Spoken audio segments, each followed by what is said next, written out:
اعوذ باللہ من الشیطان الرجیم، بسم اللہ الرحمن الرحیم۔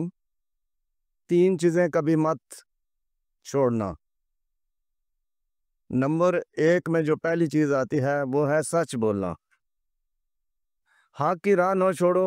سچ بولنا صرف زبان کا عمل نہیں، یہ دل کی پاکیزگی، نیت کی صفائی اور کردار کی پختگی کی علامت ہے۔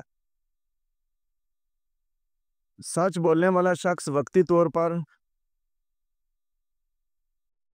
مشکل میں پڑ سکتا ہے، لیکن آخر کار وہی دلوں میں جگہ بناتا ہے اور اللہ کے ہاں مقرب ہوتا ہے۔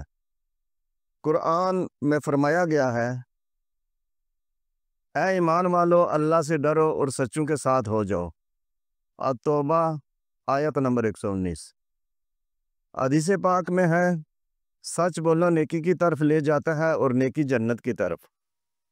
سچ بولنا کبھی آسان نہیں ہوتا، لیکن یہ انسان کو عزت، سکون اور دل کا اطمینان عطا کرتا ہے، اور جھوٹ وقتی فائدے دے کر روحانی تباہی کا باعث بنتا ہے۔ اب دوسرا عمل جو ہے وہ نماز ہے۔ نماز رب سے جڑنے کا ذریعہ۔ نماز صرف ایک عبادت نہیں، یہ اللہ کے ساتھ مکالمہ ہے۔ یہ وہ لمحہ ہے جب بندہ دنیا کے شور سے ہٹ کر اپنے رب کے حضور حاضر ہوتا ہے، اپنے دکھ سناتا ہے، اپنے دل کا بوجھ ہلکا کرتا ہے۔ قرآن میں ارشاد ہے، نماز بے حیائی اور برے کاموں سے روکتی ہے۔ العنکبوت 45 نمبر آیت۔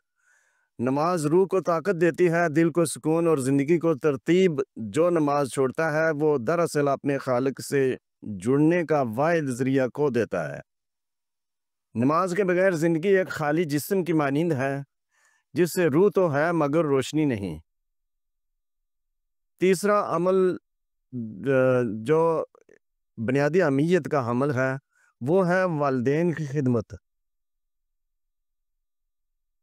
جنت کا راستہ۔ والدین وہ درخت ہیں جن کے سائے میں ہم پروان چڑھتے ہیں۔ ان کی خدمت جنت کے دروازے کھولتی ہے۔ جب وہ بوڑھے ہو جائیں تو ان کی خدمت میں جھک جانا دراصل اپنے رب کے سامنے جھکنے جیسا ہے۔ قرآن کہتا ہے، اور اپنے والدین کے ساتھ حسن سلوک کرو۔ الاسراء آیت نمبر 23۔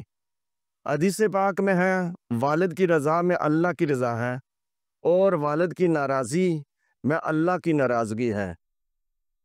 اگر تمہارے والدین زندہ ہیں تو خوش نصیب ہو، ان کے قدموں کے نیچے واقع ہی جنت ہے۔ ان کی دعائیں وقت سے پہلے دروازے کھول دیتی ہیں، اور ان کا چہرہ دیکھنا بھی عبادت ہے۔ حاصل کلام۔ زندگی کا حسن ان تین چیزوں میں ہے۔ سچ تمہیں اللہ کے قریب لے جاتا ہے۔ نماز تمہیں اللہ سے جوڑ کر دنیا کی تلخیوں سے بچاتی ہے۔ والدین تمہیں وہ دعائیں دیتے ہیں جو کسی اور زبان سے ممکن نہیں۔ اگر تم ان تین چیزوں کو تھام لو تو دنیا میں ثمر جائے گی اور آخرت بھی۔ سبسکرائب کریں، کیونکہ ہم محنت سے مواد بناتے ہیں۔ ہم آپ کے قیمتی مشوروں کے منتظر ہیں تاکہ اپنے کام کو مزید بہتر بنا سکیں۔ اپنے کمنٹس میں ضرور لکھیں، کیونکہ آپ کی رائے ہماری اصلاح اور بہتری کے لیے بے حد اہم ہے۔